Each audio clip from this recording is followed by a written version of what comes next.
Welcome to Tim Fingers Pickleball with the Aces.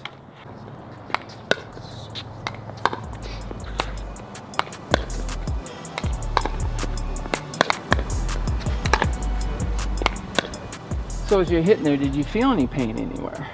My right knee, I feel a little bit on the side there as I go just laterally. My left foot, I have a little bit. Just a little discomfort. Yeah, a little, yeah. Okay. So what I recommend when we're going to go back and hit a couple, I want you to actually watch the holes in the balls approaching you. And as they're approaching you, I want you to keep breathing, okay? And try to keep your body, your chest forward to me, okay? And try not to step back. Okay, keep that breathing. Good. Nice, nice. So keep your chest forward, nice and relaxed. Feet, actually. Keep your feet relaxed too, okay? Oh, yeah. So the breathing thing, as you're hitting the ball, you breathe out, okay? So breathe out. Good, okay? You got happy feet. Nice, nice. Good feet. Good. Atta girl. Good. That's perfect. To strengthen her knee and her ankle, what would you suggest? Yeah, so the thing that happens as we get further along in our pickleball career is we very easily get this curvature that when you'll face the camera, women especially get this angle from your hip down to your knee called the Q angle. It widens the hips and shoots down into the knee. So it's very natural to get pain on this outside of your knee. That's where you said it hurts the most, right? And you combine that with the triple effects of estrogen, which weakens your tendons, weakens the bones, and then you add that Q angle. Women are 3 times more likely to blow out their knee than a guy. And so we want to balance against all of that stuff. So the number one place to strengthen for a knee, especially when it's hurting on the outside, is this biggest muscle that comes down from your hip to your knee, the lateral wing of your hamstrings. And so the way we strengthen that hamstring is make sure that knee is sitting out in front of you and not fighting so much on the inside.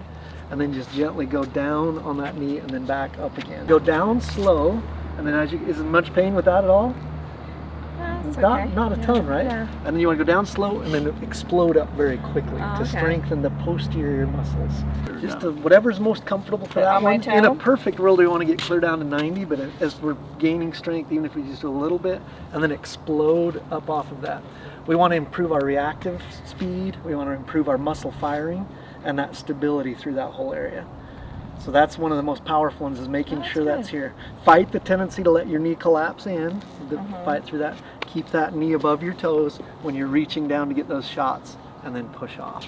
So 5 to 10 reps on each side every day will just improve that hamstring strength without causing extra pain. Okay, good. Now, as far as the foot on the left side, you said it hurts. Well, you point with your paddle right where it hurts the very most. Well, right on the side of the arch, actually. Yeah, side of the arch along the top. Yeah. So your foot has 3 arches. It bends both directions in 3 different ways with 33 joints.